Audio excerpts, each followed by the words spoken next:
or perhaps the last time this year. The Mac Observer's Mac Geek Gab, episode 907 for Monday, December 27th, 2021.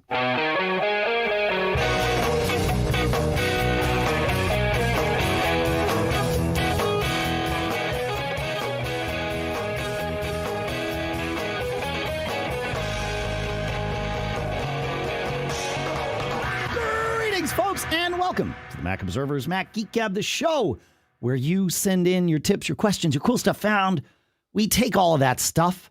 We string it together. We try to have some answers for your questions. We try to have our own cool stuff found sometimes to share, our own quick tips.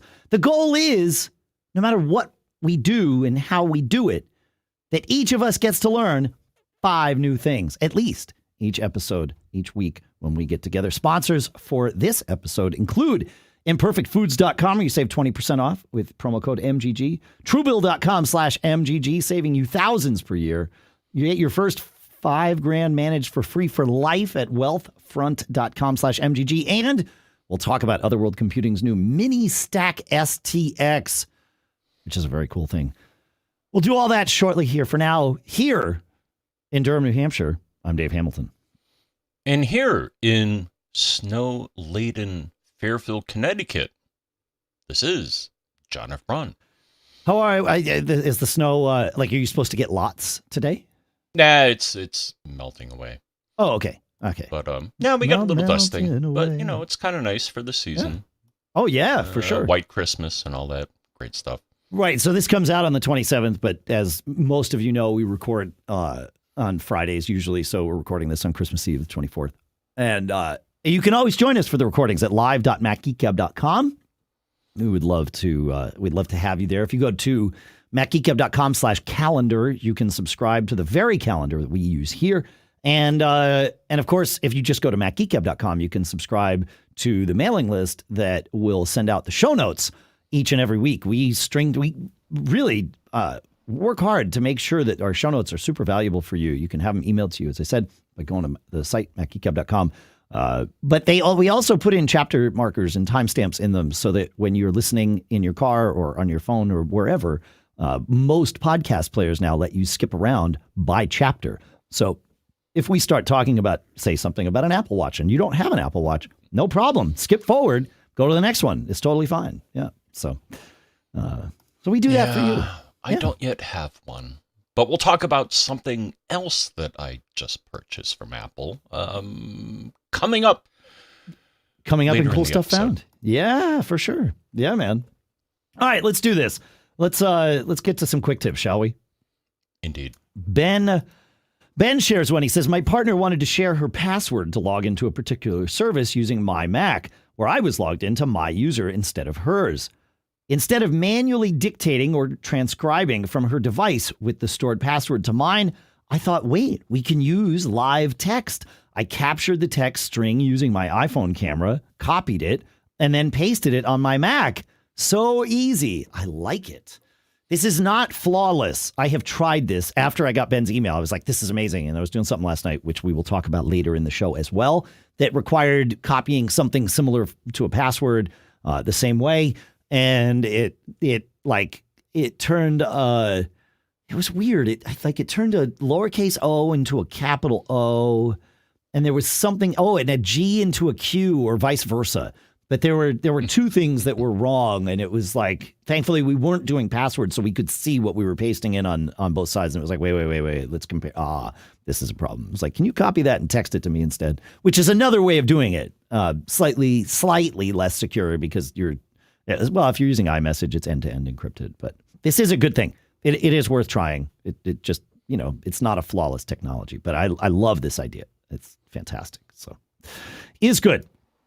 Let's see. You got a quick tip for us to share from Thad, I think, right, John? Yes. So Thad says in Mac Geek Gab 902, you mentioned that Option Command Power button will sleep a Mac. This command has actually been part of macOS for a long time, and for Macs without a power button on the keyboard, Option Command Eject does the trick. So thank you for that. As long as your keyboard has an eject. Yeah. Well, not all of them do anymore. right? Because most Macs don't Macs don't come with ejectable drives. There's no removable storage anymore. And it's USB drives are removable, but you get what I'm saying. It's different. Yes. Cool. That's good. Yeah, fun. All right, let's see. Ben, I think it's a different Ben who has one for us from 904. It says in 904, you said you couldn't find a way to quickly toggle Do Not Disturb in macOS Monterey. Maybe this episode or your experience happened before macOS 12.1, where you can now option click the clock, just like you could in Big Sur. Additionally, if you click Control Center, you can click the crescent moon button to toggle Do Not Disturb, which matches the behavior in Big Sur and iOS 15. I tested this. He's absolutely right, which is amazing. Either one of these, for me, set Do Not Disturb, that specific focus mode, Do Not Disturb, until 7 a.m. the following morning. That was what it did for that. So this is a temporary thing, which I like. That's great. So thank you for that, Ben. Very cool. This is what we love Quick Tips for, is like these little things, because they are somewhat life-changing when you learn them. And that's why we do it. Speaking of life-changing, my son, we were looking at something. We have a couple of shared notes, which are a really handy way to do things. I don't know, we do them with all kinds of things. We do them with, menus, like for Christmas Day, right? We're having people over. And so we're planning a menu and things like that. But we also do it when we travel. I have an Airbnb shopping list, right? All the things that I want to buy when I check into an Airbnb at the grocery store. And so I don't check in at the grocery store. It's all the things I want to buy at the grocery store. When I check into an Airbnb, I reverse the way those clauses were, but I'm guessing you folks figured it out because you're a discerning audience. Well, if you selected this show, you're a discerning audience. Maybe not discerning enough, but discerning nonetheless. So anyway, we have these bunch of shared notes, and they're great because they do update like on everybody's phones in real time. But there was something where it was like, who put that on there? I remember having the conversation, but I don't remember putting it on there. And my son went and found the shared note history so that we knew who put it on there and when. And you can get to shared note history by going to a shared note, and then there's the shared people in the upper right, and if you tap on that, you can say show all activity, and it will show you. On December 19th, it says I made edits. On August 7th, for this particular note, my daughter made edits. So it's handy. You can see, and then you can. If you tap on that, then you can see which edits. It'll highlight which things that person either added or removed or changed. I don't think I've ever done a shared note. How do you make a shared note, my friend? Excellent question. So you, let's say I want to share this note that I have that's not shared. So I would go in Notes and open the note, and then, at least on my phone, in the upper right, I tap the three little dots in a circle. Mm-hmm. And from there, there's an option, Share Note. And you can, I send it via messages. And that way I can choose, how people are sharing it, but you could send it via mail or anything like that. But yeah, I send it via messages, and then the share options are people that you're sending it to. You can set their permission to be view only, or that they can make changes. And you can also choose whether the people you're sharing it with couldn't share it with new people. So I could share with you and say, but John's not allowed to share with others. Like, it just, I want to be in control or whatever, So yeah, shared notes are awesome. Really great for this kind of thing. I'm not seeing it. I'm not seeing anything on notes on your Mac? Mac Mini. All right, well, let's see, because I'm not on Monterey up here in the studio either, but shared notes has been a thing for a long time, and this is a good one. So yeah, if you open up a note on your Mac, or just, you don't even have to open it, just like select it so that it's displayed in the 3-pane view. And then the in the upper right, you have the little people with the plus sign. Ah, okay. And that's where you choose where to share it. All that stuff. Oh, look at that. Okay, share note. All right. Yeah, it's a great. I love this part of it, and it's fun. Like on our Airbnb shopping list, we're messing with the kids. well, I'm gonna share this story. I don't know what it'll say about our family, but it's fine. We had this Airbnb shopping list note, and then for some reason, like we were using the family. I have two of these actually. One that's just for me and Lisa when it's just us traveling because there's no reason for the kids to see that shopping list, and then there's the one that we have amongst the four of us. And for whatever reason, we were using, it must have been like after we dropped my son off at school or something. But we dropped him off and he was part of the trip at the beginning and then he wasn't part of the trip at the end. And so it was just Lisa and I. And so I put, after, the kids had sort of departed we'd split apart. I put at the top of the Airbnb shopping list, the big bag of weed so that the kids would see that and be like, oh, what's going on here? Like, what's the matter with our parents? So I never heard anything about it from the kids. They know not to give me the satisfaction of a reaction when I do things like that. So it's smart. Like I don't blame them. Like because look at me. You don't want to encourage this sort of behavior. So anyway, now you know more about our family. Okay. I don't know what that says to anybody, but anyway, Tony has a quick tip, and he is going to save us from this silliness that is happening here. Let's see where I've got to find it though, because there's lots of stuff in here. We have lots of Tonys that listen. Tony reminds us, but again, with quick tips, if you don't know, then it's not a reminder. You get to learn a new thing, which is amazing. In iOS, Tony says, I never realized I could trash from mail just by holding my finger on the archive button a moment longer.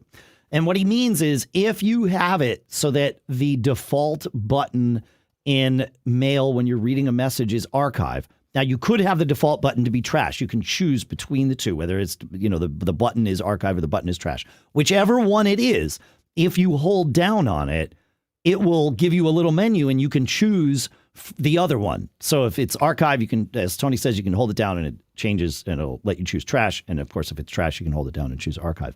And that's a super handy feature. I love that about mail. I love like iOS mail for triaging mail. It's not as efficient as doing it with a mouse and a keyboard on my Mac for sure, but it's not bad. Like it's doable especially with swiping, and you can swipe left to delete and swipe right to archive or vice versa again, depending on how you have those options set up. But yeah, it's pretty good. So thanks, Tony. I like it. Good stuff. Yeah. I've been having to use the junk feature as of late. So my bank supposedly keeps sending me emails saying, oh, your account's been suspended, blah, blah, blah. Sure. And I'm like, not again. Well, it's because, look, obviously, like they know that now once they figured out who you were, obviously they suspended the account. That's what happened. But no, what clued me in is that the text of the from has bogus characters in it. Yeah, sure. To avoid the spam filters, I think. Because I'm like, well, first off, it's from Citibank. They don't really go by that name anymore. What is Citi? They just go by Citi, is that right? Yes. Okay. Yeah, I have accounts with Citibank. And they're like, oh, it's from Citibank, and I have Citibank accounts, like you probably do, and I do. Many I used to work there. I think some of my accounts are still free because I worked there. Just nice. It's been like my kids did not know me when I worked there. That was a long time ago, but yeah. Mm-hmm. All right. Let's we've got more tips and questions from you, more tips and questions from us, cool stuff found from us. And we have some sponsors, which I'd love to do next if that works for you, Mr. Braun. Okay. All right. Hey, look, it's time to talk about Otherworld Computing and their brand new miniStack STX, which is the world's first Thunderbolt 4 certified storage and hub expansion solution. So this thing, it's the same size as a Mac Mini. In fact, they call it the miniStack for a reason. It's built to stack your Mac Mini on top of. And what it gives you is a Thunderbolt 4 hub with 4 total ports. So one of them goes, upstream to your Mac, and obviously it could be a Mac Mini.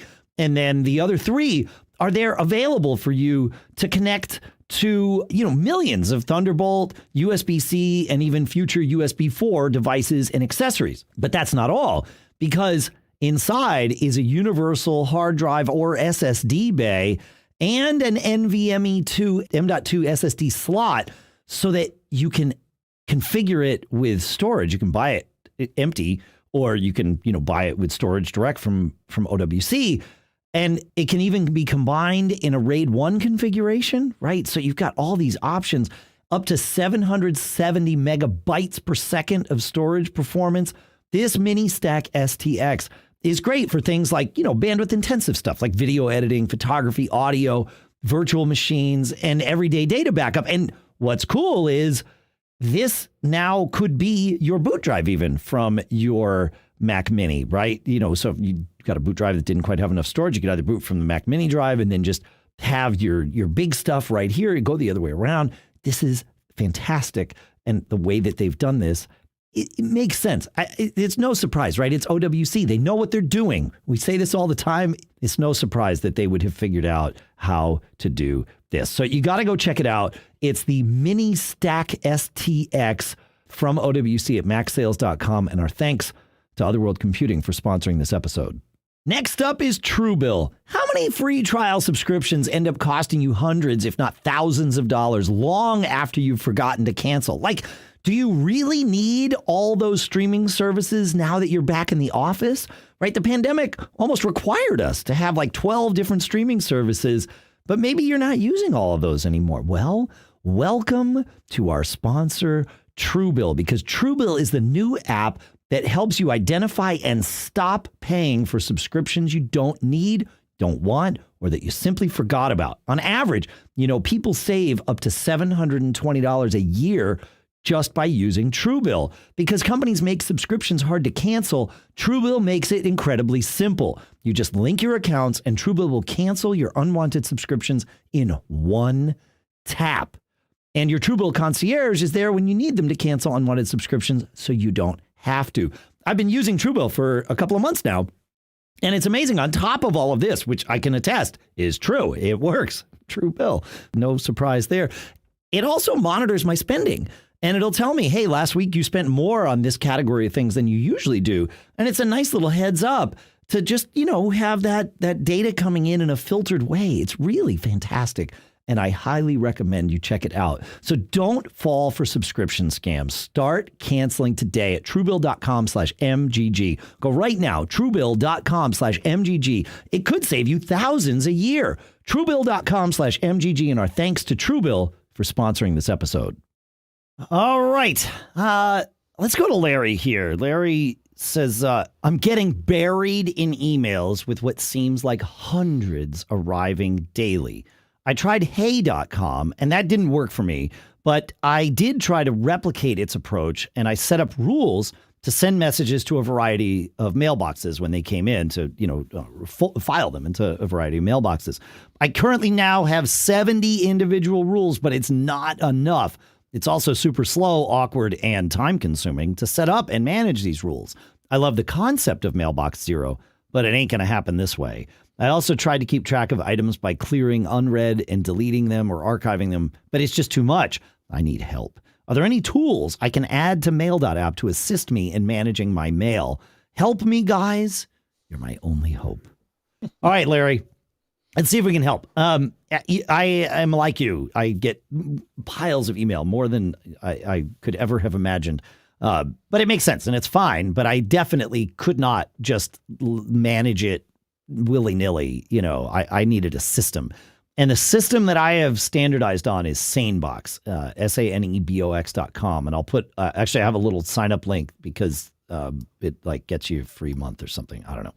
It is, I couldn't live without SaneBox. We've talked about it on the show before, and I've often said, and it is true, if SaneBox were to close up shop, the next thing that I would do is go write my own little SaneBox engine or find someone else doing the same thing, because it is so critical to my workflow. What SaneBox does is it monitors my inbox via IMAP, right? So it logs in like an IMAP client into my mailbox, and it looks at all the things that come in, and then it decides which ones stay in the inbox and then which ones get filtered to other boxes.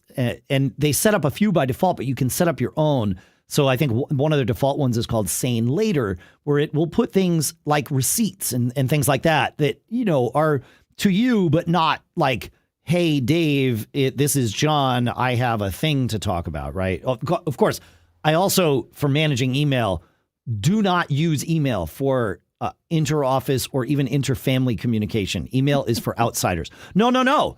Email is super inefficient because it's, Slack or even messages is a little unruly to manage, but Slack is great. Like all the bands I'm in, we use Slack. We don't use email. Obviously all the businesses use Slack. It's fantastic for compartmentalizing things and keeping it out of the mess that is email. But this Sane Later thing, any of the Sane boxes are great. What's cool is they have some of their own sort of default rules, but then you can tweak it and it is 100% customizable by you. Meaning if it puts something into Sane Later where I'm like, no, that, whatever that is, I want that in the future to show up in my inbox and not leave. All I have to do is move it to my inbox and it will remember that training for me. So yes, it starts with some generic rules, but the specific rules are 100% reliable. And the reverse is true. If something keeps coming to my inbox, I'm like, no, I want future things like this to go to Sane Later. I just put it there. I created a couple of other folders for myself. One that I call Sane Watched, which is like not quite as important as my inbox, but also something I kind of want to see. And Apple has trained us about these focus modes. I will say that the ability to not have to shift focus when I am looking through email is hugely valuable. My inbox is stuff just to me, stuff that I want prioritized. But then when I go look at like Sane Later with all of my, whatever, like the receipts and all those other things, I can be super efficient about it because everything is sort of the same.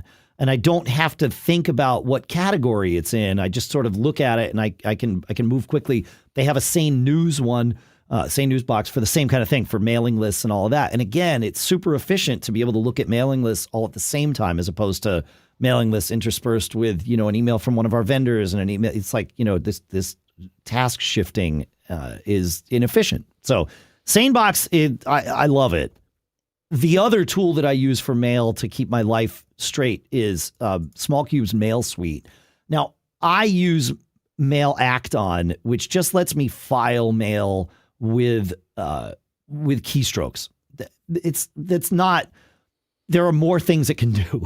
But a lot of people will use mail tags and Mail Acton together to assign tags to an email and then put it in different places so that later when you go search for things, you have them not just filed and searchable by where they are or who they came from, but also things that you have assigned to them. I never got into that, but lots of people love it. I think it is their most popular portion of SmallCube MailSuite. So that's how I do email, and I recommend it. I recommend it because it works for me. So I don't know what that means, John. Yeah, I'm still in the Stone Age in that I have my mail rolls stored locally and not on the server, and that's something that you can do with iCloud. iCloud, Gmail, Fastmail. Most of them have rules on the server. The nice part about rules being on the server, or in the case of SaneBox, I would call that more in the cloud because it's a service that's coming in and doing it. But yeah, you're right. Yeah, rules on the server. The nice part about that is they will filter for your iPhone. So, my Mac can be asleep and my mail is still getting filtered. It doesn't matter. I have no rules on. Actually, that's not true. I probably have 3 or 4 rules on my Mac that do some specific things, but by and large, all my rules have moved to the cloud or to the server. It's way better. Way better. It's on my to-do list. We found out from another listener, and I don't have their question up, but they said that they had like 600 mail rules or something crazy. Yeah, but these things grow over time, and they found out recently that Apple evidently has capped and enforced the cap at 500 rules per account. So they're kind of, this particular listener was in kind of a pickle because they're like, I can't add any more rules because I'm 109 over Apple's limit or whatever it is. So you're not good. Speaking of email, John, I did something last night with related to email. Years ago, I bought domains for each of my kids, and my son is starting to use that domain now. And we talked about different ways of doing it. And I said, well, iCloud Plus, let's start there. Let's see how it goes. And so we're maybe not obviously, on a family plan for iCloud Plus. I'm the master account. And then everybody else has, they're adults, so they're adult accounts, but they're, sub accounts of the family. And we have an Apple One subscription, so not only iCloud Plus, but it gets us everything else, the Fitness Plus and Music and TV Plus and all of those things. And so that meant that, we're all open to being able to have this. And I looked into it, obviously, before we started and realized, okay, the way Apple has it set up is pretty smart. Anyone in a family share can add a custom domain. And when that account adds a custom domain, it can choose, are you adding it just for yourself or are you adding it for the entire family? And it's not just limited to the admin account. It's not limited to the master account. Any account can do it. So what we did was we had my son log in to his account and assign, add the domain for only him because it's, his. He doesn't need to share it with the family. And it was super easy. The first thing it asks you, which is really smart, is, okay, what email accounts do you already have set up at this domain? And where do they point? So if we were sharing it amongst the family, do we have like Dave at and Lisa at and et cetera, right? And it wants to know that before you start making any changes to your DNS. And that's so when you do make those changes, your existing accounts don't get lost in the shuffle. Because you want it to be able to get them either in the old place or the new place. You don't want this, gap in the middle. Now, he had never used this domain before, so we just said, well, there's none. It's fine. And then the next thing it had us do was log into our DNS provider, which for that particular domain is Cloudflare, but it could be GoDaddy or Hover or whatever. And I get the feeling from reports that we've gotten that doing it with GoDaddy is more seamless, but it was fine. We had to put some MX records in the domain and then a couple of text records for SPF and domain security. And that's actually where I tried using that live text to share Ben's tip about passwords. The SPF key or one of the keys, the DKIM key or something that we had to put in was just long. And so I'm like, hey, wait, we'll do it this way. And that's where it transposed a G to a Q or whatever. I was like, hey, can you just, copy that, text it to me. So paste it in. So we did that. It took maybe 5 minutes for the domain changes to propagate, which is great. I love that these days. And Apple won't let you move forward until it confirms that you have put all of the right things in your DNS. So their servers check.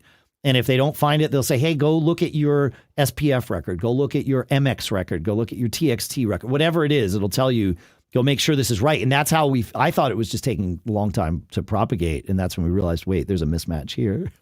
But we got it together and we did it. And then and then he added his own accounts, to it.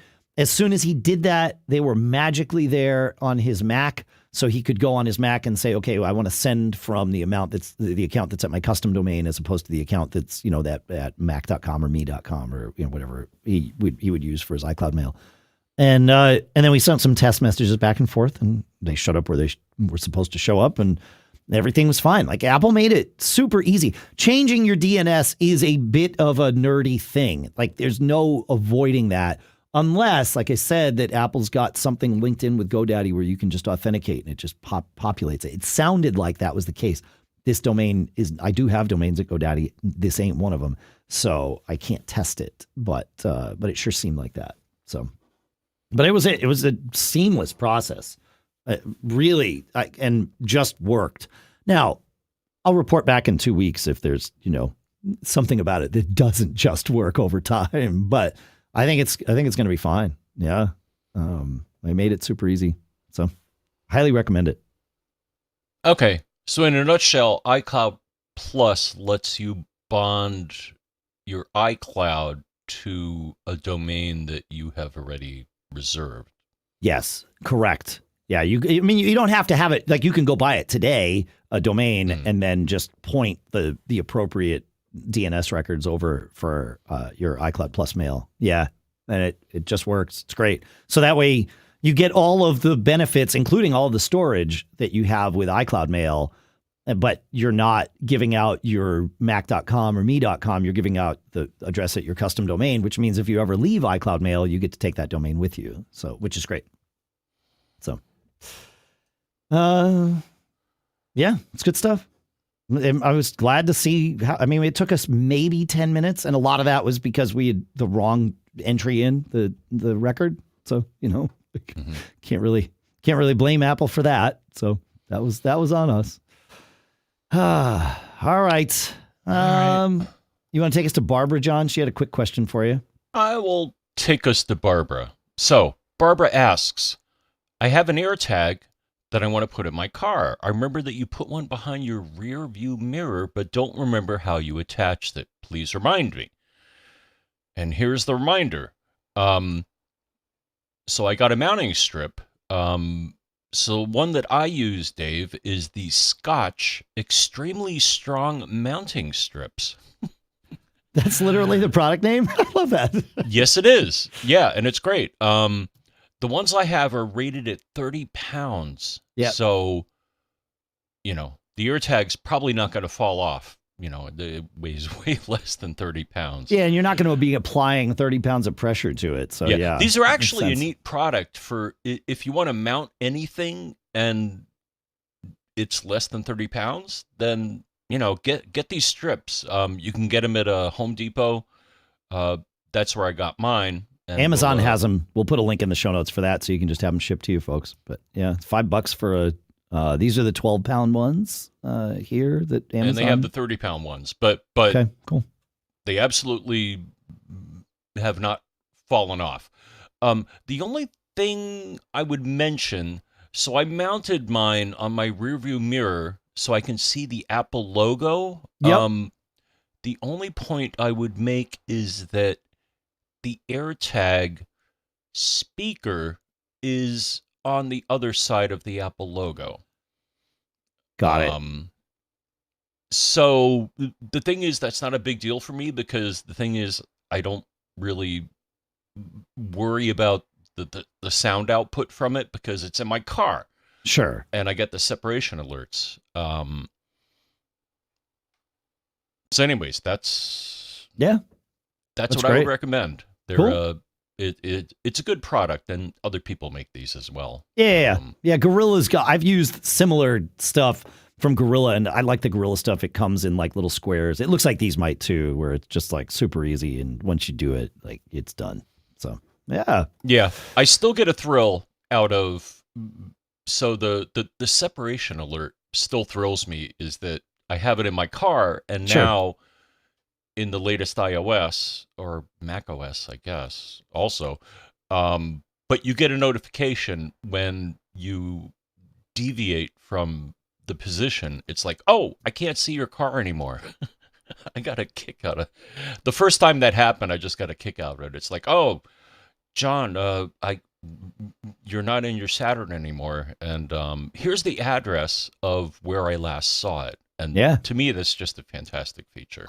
If you Bluetooth to your car or CarPlay, but it works for me with either one, your Maps app will have a pin auto-dropped where it last saw your car. Oh. And I'll tell you, we were somewhere. What did we do? We went to an air show this fall here at Pease, which was amazing. Like the Thunderbirds did their thing, but I actually like the little planes, like the little biplane, little sport planes that they have. But anyway, we spent all day there, and the parking lot was a runway, right? Like literally a runway. So there's no strips or, there's no real way to locate your car. Like and it's just massive, right? And so as we were leaving the car, I'm like, okay, I know what the trees look like when there's like this little cutout in the trees. Okay, like I can remember this.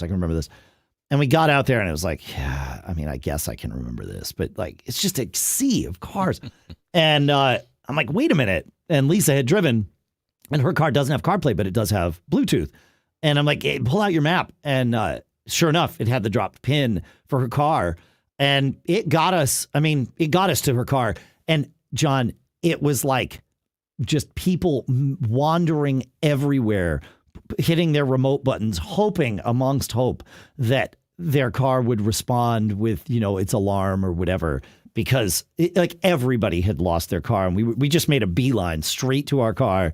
It was perfect. So definitely remember that one. That was super helpful. Yeah. Now, one thing I've seen in the media that kind of concerns me is I've seen reports of people having AirTags attached to their car and it's not them. Well, you'll get an alert Have you read about that. this?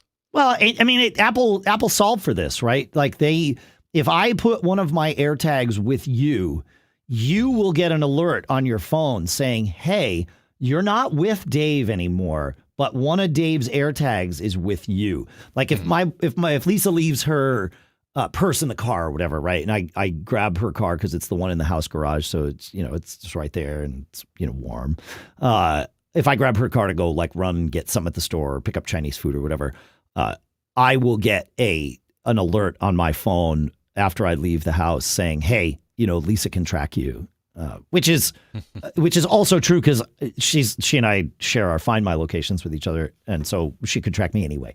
But like, yeah, so it doesn't surprise me that people are trying this with cars. But if you have an iPhone, you would be alerted. If the driver of the car has an iPhone, they would be alerted to the fact that they were being tracked, which is good. It should be. So, yeah, it's not good. Not good when people are tracking people without their knowledge. We don't like that. Agreed. Right? Yeah. Yeah, without the consent. Yeah, exactly. Hey, Allison wrote us about a thing we mentioned in last episode. We were talking about Backblaze, and we were talking about whether or not you could ship them a drive to seed your backup. And Allison wrote in and reminds us that her friend Pat, she says, is a certified Apple consultant and tested the process of Backblaze shipping you a restoration drive. So if you need to get your data from them, they will also ship you a drive. She said they shipped her a drive with all of her data on it. She waited a few days, sent it back, and they refunded her 100% of the cost of the drive. So they aren't charging you for the drive, assuming you don't keep it. But if you would choose to keep it, then you've paid for it. But I think that's pretty cool. So works in both directions. Yeah, so that's it's good. like a loaner. It's a loaner. Yeah, exactly. Yeah. But especially if you have limited bandwidth, which not everybody in the country has broadband, then that's probably a better decision.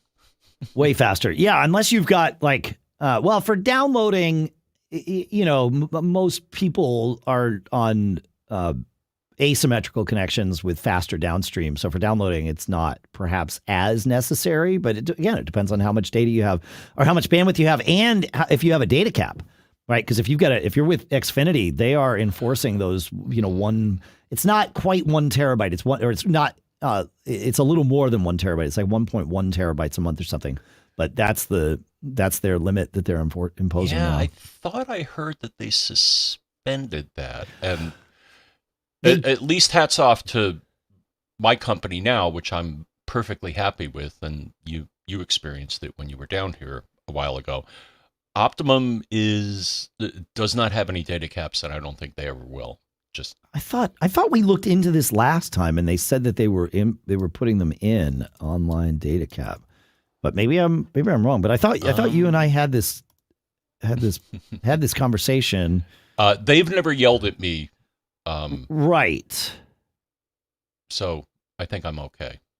Okay, so they enforce an excessive use policy where they get to decide what excessive use is. Let's see, Optimum, but they don't have the data cap is officially unlimited. Yeah, Xfinity's is 1.2 terabytes. Let's see if there's other popular ones here. Cox is also 1.2 terabytes. AT&T is 1 terabyte. And I know with Comcast, Xfinity, you can pay, I think it was $35 a month or something to release that cap, which made a lot of sense. Like I was definitely going to head down that path until Consolidated showed up, which has no data cap and is, symmetrical gigabit, which I'll take. It's very nice. But you're right. Xfinity, well, they've been enforcing it nationwide for a while, except the Northeast. For whatever reason, the Northeast was always excluded from Xfinity's data caps. And then they said, middle of last year, we're going to turn them on. And people got pissed. Like, you're doing this in the middle of a pandemic. Like, that's not cool. And I think the states pressured them to back off. So I think you might be right that here in the Northeast, they may still not be doing their data caps, but they'll be coming for sure. Like this, if we're still on the reprieve, it's a temporary reprieve, and the end is in sight. So, yeah, the other thing I got to look into is so Optimum has been sending me emails saying, "Hey, would you like gigabit up and down?" And I'm like, yes, maybe. Yeah, makes a big difference for online backups, I'll say. Being able to just blast at full speed. Yeah, so they have different tiers now. So the tier that I have, they don't offer anymore, which is 200 down and 35 up. Sure. But as far as I can tell, the gigabit up and down plan is symmetrical. Right. And they give you all sorts of goodies and stuff like that. And I think it'll work with my current cable modem. So that's nice. Usually it would be fiber would be the way. Well, I think that's yes, yeah. So that doesn't work with your cable modem. They will have to give me a fiber modem instead of a. Yeah, no, it's an ONT. It's the optical network terminal or whatever it is. But yeah, you would. Yeah. I mean, cable modems can go that fast, but the cable infrastructure, I don't think is built out anywhere in this country to do it. So it's fiber is the way that sort of happens. So yeah, but it's interesting that they're offering that tier of service because they didn't used to. Yeah, we also have who is it? GoNetSpeed, I think, is the new kid in town, and they offer similar service. Sure. Yeah. Cool. For up and down. Yeah. Cool. But I gotta say, Dave, I'm okay with 200 down and 35 up. I mean, it works for the podcast. Right. It works for my streaming and stuff like that. It's like, do I really need more? So where I will caution that line of thinking is I will rewind us back just a little bit to the dial-up days, right? And no, but hear me out on this, right? Because we all experience this, and it's something we all have some perspective on, and so I think it'll help this where people. You like those of us that got cable modems early, saw the magic of them and were like, yeah. And then most of us were so excited about it that we became evangelists for this. And we would tell our friends and fans, if we had fans, but friends and family, that, you got to get this too. And the response was almost a choir of people saying, why would I need that? What I currently have serves me just fine, which is exactly what you just said. And where I caution that is, well, yes, because you're not attempting to do any of the things that new technology would open up for you because you can't. Like, imagine saying, oh, yeah, you want to join my Zoom call? Do you want to do a podcast with me? Like, those would be impossible with someone who's on dial-up. Right. Most of the things that we do right now are with our computers are impossible to do on dial-up. You want to update Mac OS? Good luck. It's 12 gigs. Have fun with that. Like, even like the basic boring stuff can't be done. Checking email is painfully slow. Browsing the web was doable on dial-up, but not with today's web. Right. So that's the only time where I caution that line of thinking is it's like, well, yes, in the box that we live in, we can't imagine living in the other box, right? Because we can't imagine it. So that's where, but that said, I actually agree with you. Like for what you do, 200 down and 35 up, it's not revolutionary change to go to gigabit up or even 200 up, right? It's incremental change, and depending on what you're doing, like if you're doing online backups, then that change from 35 up to absolutely 200 up or a gigabit up is monumentally life-changing, and might even be considered revolutionary. Like, and that's why I did it. My downstream, I had about the same connection you did, actually, and then I went to gigabit. I had 200 down and 10 up, and then I went to that's crummy. Yeah, and I called Comcast, and I'm like, is there anything I can do to get faster upstream? And they're like, well, you could go to gigabit down, and that gets you 35 up. And I'm like, okay, do it. But I was totally fine with the 200 down, and I think I'd still be fine with the 200 down, but it was going from 10 up to 35 up that made me bump the other part of the tier up. And then to get above 35, the only way I could do it was to jump to fiber. And that 35 is limiting. Uploading the podcast every week is way faster, obviously, now that I'm not limited to that 35. And then, of course, online backups or streaming Plex to, my kids all over the country and all over the world. All of that stuff is just, I don't even worry about it anymore. Everybody just uses it. So it's great.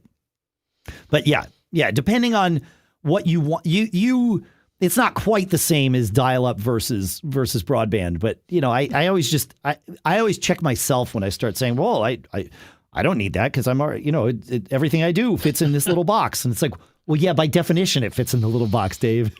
That's where I have to remind myself. So. I still remember having to upgrade my analog modem to was it 9600? I think it was. Yeah. Or 56K or 57.6, whatever it was. Yeah. 19.2 in the middle there. Then we had 28.8 modems, remember? Mm-hmm. Yeah.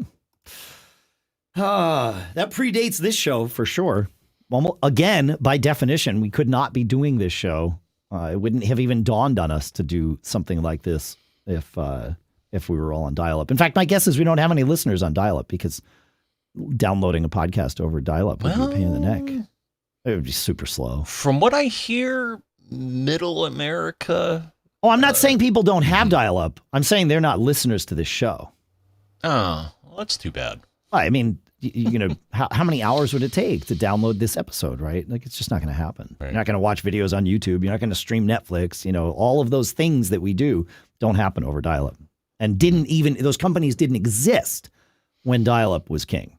So, Hey, speaking of movies and all that, Andrew writes, he says, I recall mentioning that you owned an LG TV and the Sonos Arc.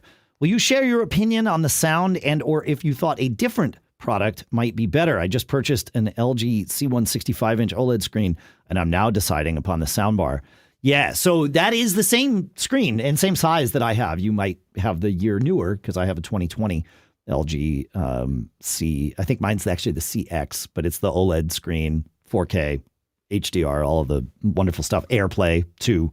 And the Sonos Arc, you know what? I've had that for a year and a half too. In fact, I got the LG TV, as we talked about here on the show, because it had the switch box in it that let me do the Sonos Arc stuff. That didn't have any other way of getting that switch box. So had to do it with the TV. We were happy with the Sonos Arc when we got it, when it came out, a year and a half ago or whatever that was. And it does do Dolby Atmos sound. It always has. And it really does a stellar job in the living room. I will say this, the recent updates to the software and the configurability of the Sonos Arc make it even better. We were watching, last night we watched that new Matrix movie, and watching it in 4K HDR, first of all, is like, it changes the viewing experience for some movies. Like the James Bond movie was the same way, the new James Bond movie. Watching that in 4K HDR is like, oh, wow, this is amazing. And then having that Atmos sound. Now, we don't just have the Arc, to be fair. We have a sub, and then we have two Sonos speakers as rears as well. So we have kind of the true surround. But when we tested it, and I occasionally still test it without any of the rears of the sub, just to remind myself what the Arc is like. And when Andrew's email came in, I did the same, and it's stellar. And there's now controls in the Sonos app too. You can turn up the height volume relative to the center volume or whatever, and like listening to that Matrix movie and hearing things come from not just behind but above and down. It's amazing what is possible with a sound bar these days in your living room. And that Sonos Arc is like, there's a reason it's their flagship product, and that's it. Like it's spectacular. And the combination of the two, the only thing was when we got that TV, we had the choice between the 65 and I think the 78 inch, I want to say. And I just told LG, well, send me whichever one you have. And they really would have sent me either one if I had made a selection. They chose the 65 to send me. And last night, Lisa was like, we really should have gotten the bigger TV. And I'm like, yeah, I know. I think that regularly. I just don't say it out loud. But we could shorten our living room is the problem. Like our living room is like, I don't know, 25 feet long or something. And we probably have 20 feet from the couch to the TV. And, so like if we're sitting in front of the fire, which cuts that about half, then the TV is like super immersive visually. But otherwise it's that picture over there and a bigger TV or shortening the living room. So maybe we'll relay out the living room. I don't know. But yes, the Sonos Arc, friggin' amazing. It really, if you are inclined to head down that path, you will not be disappointed. That's my nice. Point. Yeah, man. Now, may I dare to modify the agenda here to talk about my sound experience as of late? I think that would be a great thing to talk about. But first, what I want to do is talk about our next two sponsors, if that works for you, Mr. Braun. Excellent. All right. A lot of investment apps make it easy to start trading, right? But just because it's easy to do doesn't mean we know what we're doing. And that's what makes our sponsor, Wealthfront, different. They make it easy to invest and they make it easy to get smarter about investing. And the way it works is after answering just a couple of questions, Wealthfront will build you a diversified portfolio of low-cost index funds in minutes. You can also build your own portfolio with things like, say clean energy funds or crypto trusts or cannabis or tech or hundreds of other investments. Wealthfront even offers a socially responsible portfolio, which is their mix of funds built around human rights, climate change, sustainability, and diversity. Best of all, Wealthfront is totally automated. They do all the trading, all the rebalancing, and they even help you lower your tax bills while you invest. You can get your first $5,000 managed for free for life just by being a Mac Geek Gab listener and going to wealthfront.com/MGG. So to start building your wealth and get your first $5,000 managed for free for life, go to wealthfront.com/MGG. That's wealthfront.com/MGG to start building your wealth. Wealthfront.com/MGG and get started today. Our thanks to Wealthfront for sponsoring this episode. So, the holidays are right around the corner. If you want help prepping for your parties and family get-togethers, all while supporting a more sustainable local food system, check out Imperfect Foods. Everyday delicious groceries fall through the cracks of our food system because of how they look. Imperfect Foods is turning this around by sourcing quirky but delicious foods and delivering them to you in a way proven to reduce emissions. What if getting your favorite groceries put time back into your week instead of taking it away? With the weather getting colder outside, stay cozy inside and let Imperfect Foods deliver intentionally sourced groceries with just a few clicks. And my experience with them was great. I mean, these guys got you covered. May want to start things off with maybe a Southwest salad kit or a Buffalo Ranch salad kit. Then on to the main course, grass-fed beef or smoked salmon. And then for dessert, who doesn't love dessert? Maybe some organic dates or some double chocolate brownie bites. We said quirky. How about organic cashew milk mozzarella?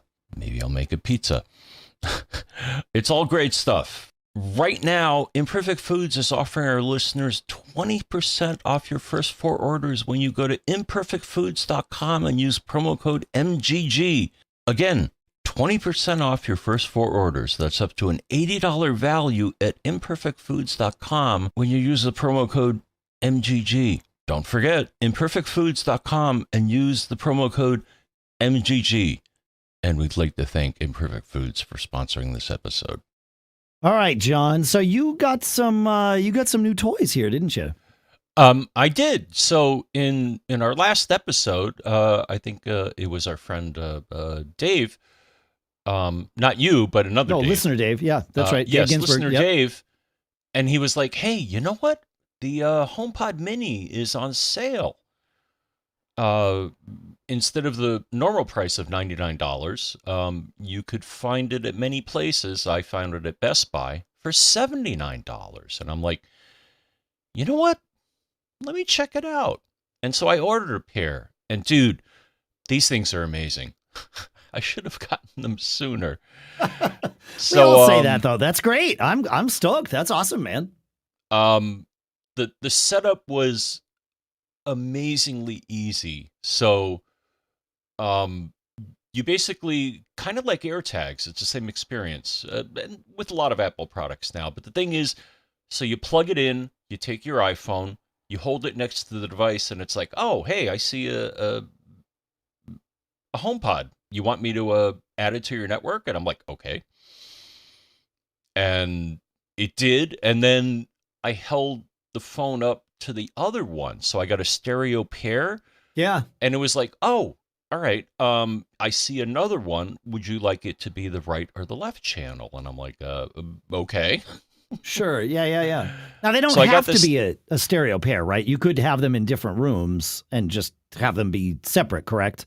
I assigned them to the same room, which is my entertainment center. But and they also do some weird, kind of like with the iPhone setup, some weird optical thing where when you hold the phone up to it, it looks at the LED on the top. Yep. And then pairs it, and it appeared. It's now, I have 2 more devices in my iCloud list. It was just like effortless. Awesome. Setting it up. The thing is, the sound on these is, for the size of this thing, is, I got to say, truly amazing. Yeah.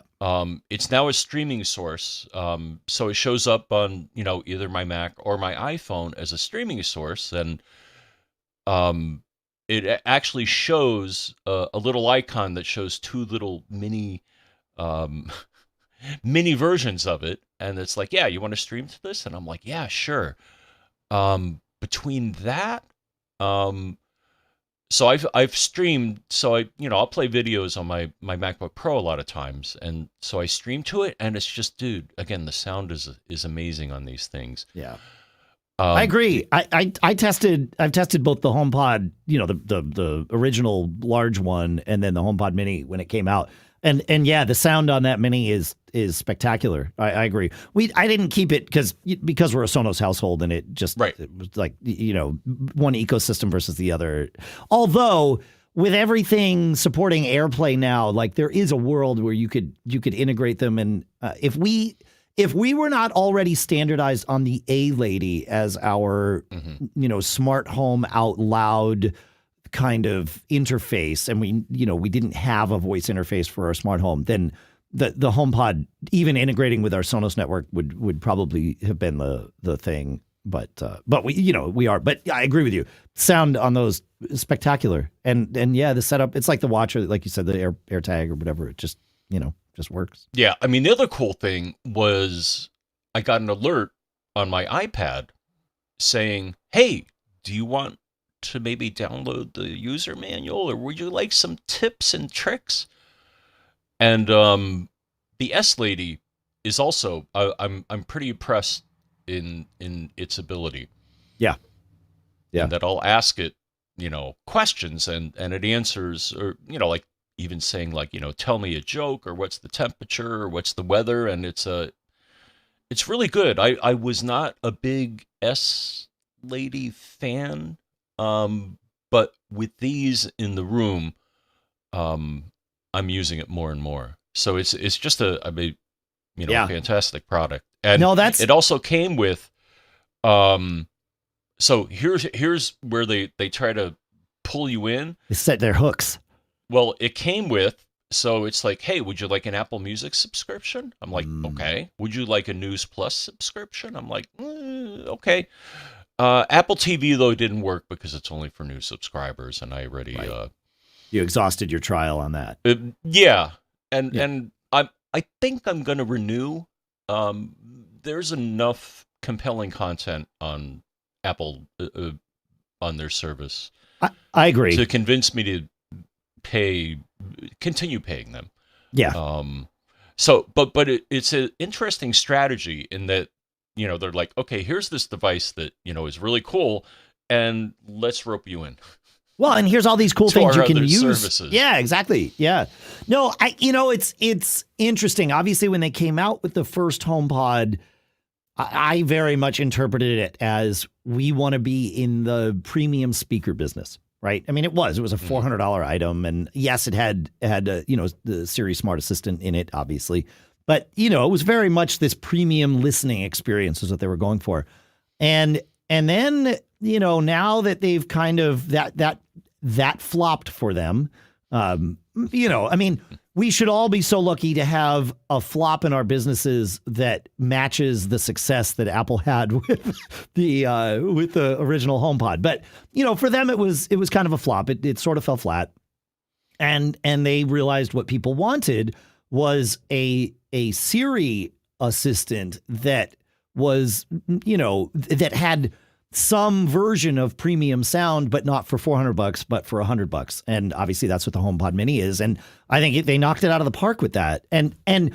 it's interesting that you say that, excuse me, having that HomePod Mini, now you're using Siri more. It makes perfect sense because they make it so easy. It's just right there. This may also encourage you to consider your Siri and smart home integration, aka HomeKit. And so you might want to install like Homebridge or Hoobs on your disk station so that Siri has access to all of the non-HomeKit devices that you have in your house. I've been super happy with Hoobs. Hoobs and HomeKit both use HomeKit. Hoobs is just one graphical interface for it, and HomeKit now, they both use Homebridge. And Homebridge is this technology that's existed for a little while.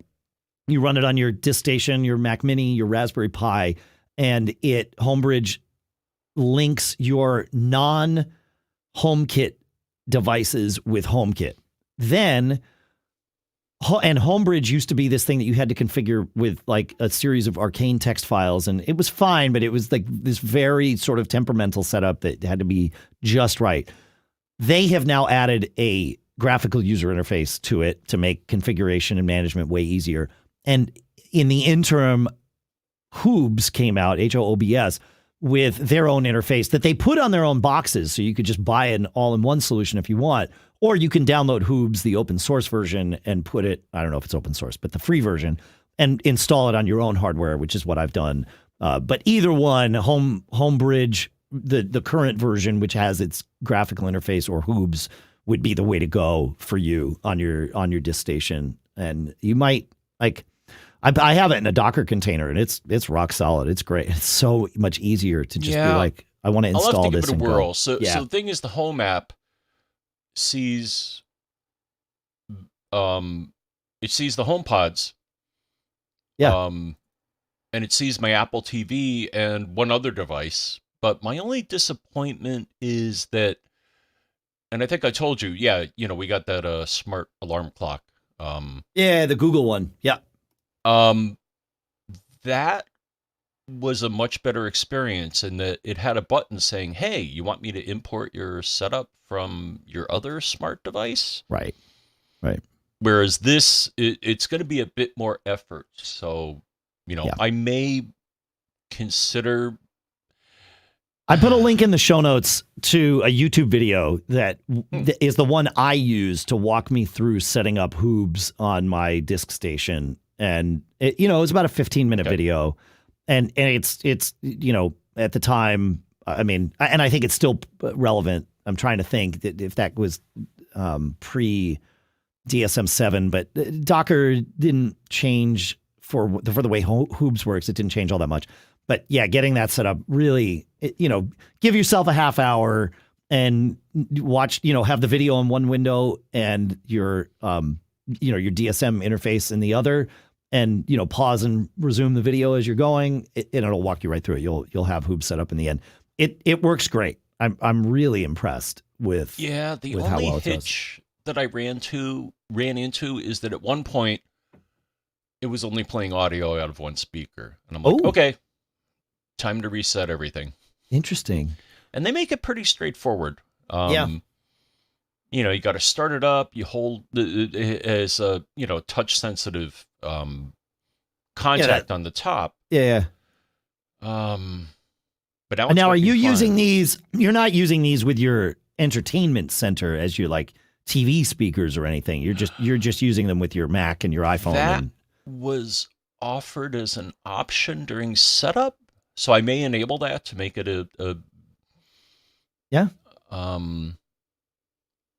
So no, I didn't, and they offer that during the setup. They're like, "Hey, would you like to make this a target for your Mac stuff?" And I'm like, not now. Not now. Yeah. No, that makes sense. But I can AirPlay to them. Correct. Which is primarily what I do. Yeah, well, that's kind of what would happen if you said, let my Apple TV use these as a sound. You just go in and set it up in the AirPlay menu in your Apple TV. I'm spoiled. Let's say that first. I always find it a little weird listening to TV without a center channel. And I know that like with the magic of audio processing, you can have speakers to your left and right that will create, what they call a phantom center channel, where you really hear the sound in the middle, and then it splits the stereo out of phase in a different way, and like it's cool. But it always sounds a little ghosty to have the sound from the voices on the TV coming from, over there as opposed to where the TV is, to me. But A, I'm super picky, and B, I'm super spoiled, and I have center channels, and but I know people that use HomePods with their TV and like it. But just be aware that you might find that, although I don't think you have a center channel on your TV currently, right? So you're already used to hearing the phantom center, right? Yeah, my setup. So I have a Sony tuner, right? And I have 2 rear and 2 front. So yeah, I do not have a center channel. Yeah, so you'd be fine. Okay, so then you'd be in great shape with it. Yeah. Yeah, okay. There you go. Yep. But the thing is, the sound out of these, it almost feels like surround. I don't know what they're doing in the audio space, but it just sounds really good. Yeah, well, this is in a way, I guess this is your first experience with smart, like, speakers that are thinking for themselves in terms of tuning themselves to the room, and that, Sonos did that with their TruePlay a number of years ago. Other manufacturers do it in their own ways. Apple and Sonos certainly aren't alone in that world, but that whole thing of having a speaker that's properly tuned to your room, and with the HomePod, a speaker that's built to send sound sort of in lots of directions, not just in a focused single direction, like a traditional cabineted speaker. It makes a big difference, So yeah, it will sound like it's just sort of sound everywhere, which is amazing. Yeah, it's cool. Yeah, and I think they actually call it it's a feature in one of the menus, sound check, I think they call it, where the speakers are smart and they kind of figure out, okay, what should I do to sound as good as possible. Yeah. Sound check is different, right? Sound check is the one that normalizes the sound from different song to song or whatever. I don't think Apple's calling their room tuning thing sound check, but you're right. It does it. Yeah. It's a thing, and it's smart enough if you move it to just redo it. It's cool. All right. We got time for a couple more cool stuff found here, but this is great. Joe calls us back to the last episode where we were talking about robot vacuums. And he says, I thought I should mention that our friends at Wyze, W-Y-Z-E, also have a smart vacuum. It too has LiDAR and does LiDAR mapping and everything else that you mentioned. He says it currently is $297. And he says, when I bought it, when it was introduced, it was $197. That's a great price, right? Because that Nito D10, I think, is like $600 or $700. So He says, I've only had one other smart vacuum before, so I might not be the best judge of performance, but I find it great at cleaning and seldom has issues navigating. That's pretty cool. And so I'll put a link to that in the show notes. That's a great deal, even at $300, the current price. Like that, if it's doing LiDAR mapping and you can sort of map out, no-go and go zones, like, which I'm sure you can because they're the folks at Wyze and they're smart at this stuff. That's pretty good. So thanks for that, Joe. I might have to buy one of those for a different floor of the house. Huh. All right. Yes. Good. How are we doing? We still have room. Listener Russell, we were talking about the demise of NameBench recently, and he says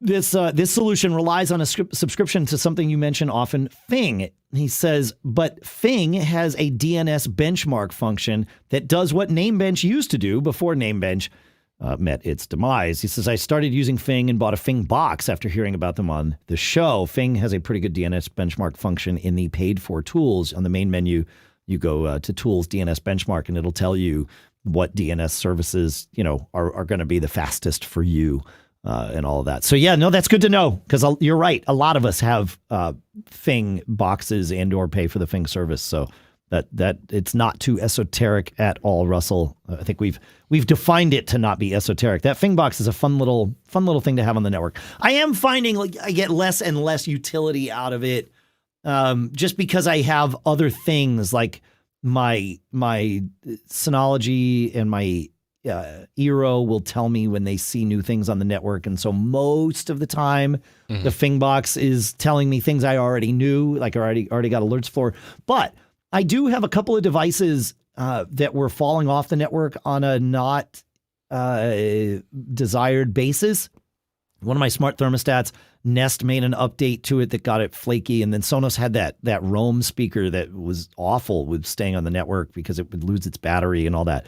And so I set up my Fing box to alert me when those devices come on and off the network so I would know if something was a problem. And so, yeah, I guess I do still rely on it. So I lied. I just, this is the thing with tools and automations of any kind is you forget how valuable they are to you. I'm actually going to be on an episode of Automators with David Sparks and Rosemary Orchard shortly here, maybe later this week, I think it comes out. And in prepping for the show, I had to go through all my automations, my IFT recipes and all of my smart home, automations. I was like, whoa, I forgot that I'm doing this all the time. And yet these are things that if they stopped working, I would know immediately. So you can hear about that on Automators, and we'll share that when the episode's out. But yeah, it's cool. Yeah, I have a Fing box, but something failed on it. I still have to talk to them about getting a replacement. Not good. But no, I use their, and for those listening, but no, I actually the last time you should run a DNS benchmark every now and then. First off, NameBench, they were talking about an update, but I've never seen it. I think you can still run it from a package manager. I think. Can you install it with like Homebrew or something? I think so. Yes. Oh, interesting. Huh. But no, their benchmark is good. Now, as mentioned, yeah, you gotta throw them a few bucks, and they were nice enough to give you and I a premium subscription. That's right. Yeah. But charmed lives. But it's always good to run something like that every now and then to make sure you're getting the best performance, because as we know, network problems are always DNS related, right? Often. Or a lot of them. Yeah, a lot of them are, for sure. Yeah. Yeah, you're right. I just did a brew install NameBench, and yeah, it installed NameBench. And I just typed NameBench from the terminal after it installed it, and boom, off it goes. So NameBench still exists. I don't know what the results are going to look like because they're not finished yet. But, I'm vamping for time here. Maybe they'll show up before the show ends. Hopefully they won't crater my connection somehow. You want to share Donna's quick? We've got like 90 seconds left for Donna. 90 seconds. Okay. Well, quick. If anyone is looking for a clear case with subtle bling, I recommend the Spigen Liquid Crystal Glitter Case, which I'm using on my iPhone 13 Pro in crystal quartz. I've had one before. My mom has had the same case on her iPhone for a year or two. It's slim and has a nice feel, not tacky like some cases. There are no fingerprint issues because of the glitter. It offers adequate screen and camera protection. And it has good reviews on Amazon. So that's good. Cool. Spec also offers something similar, but they're out of stock. So, Oh, no. All right.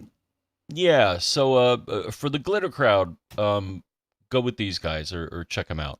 Spigen, Cool. I've had some Spigen cases in the past. I think that's, I don't know. That's how I've always pronounced them. I don't know. But yeah, that I think my daughter used one of their glitter cases for a little while. So yeah, cool. Very cool.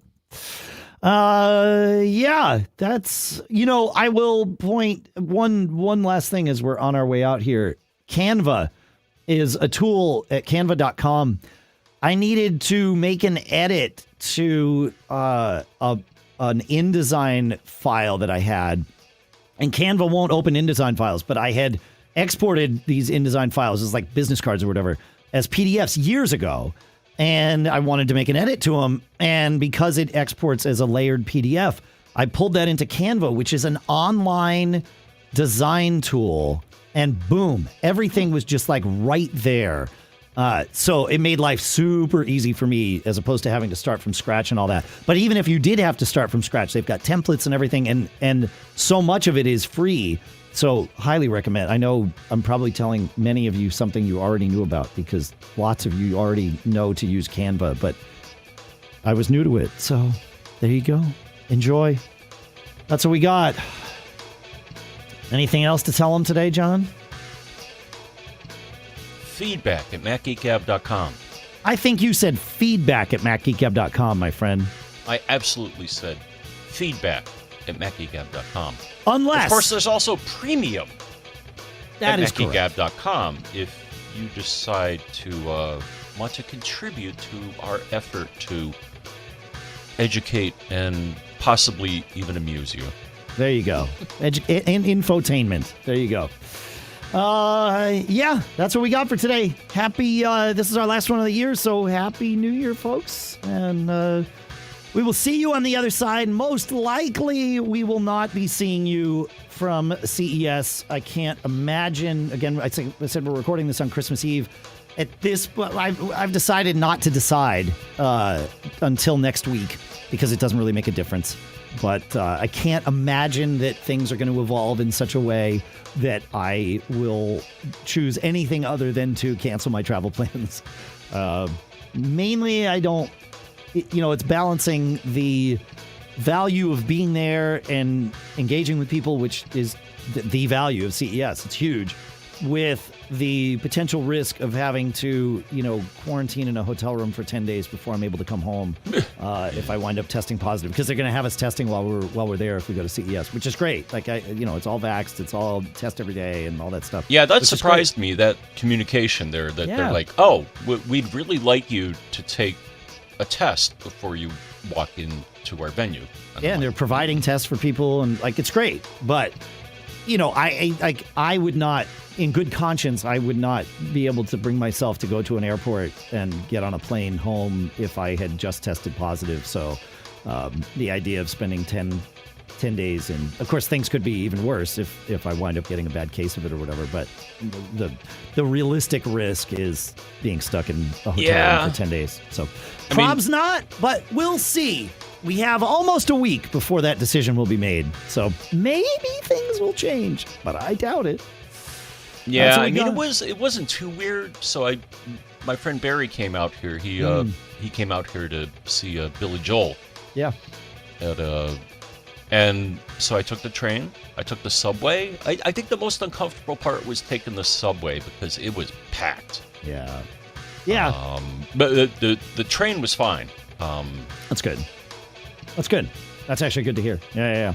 So, yeah, stay safe, folks. Have fun, and don't do anything we wouldn't do. Okay. Happy New Year. I'm not sure. That's a pretty short list, John. I know I'm not asking too much of people. Gosh, I'm just trying to think of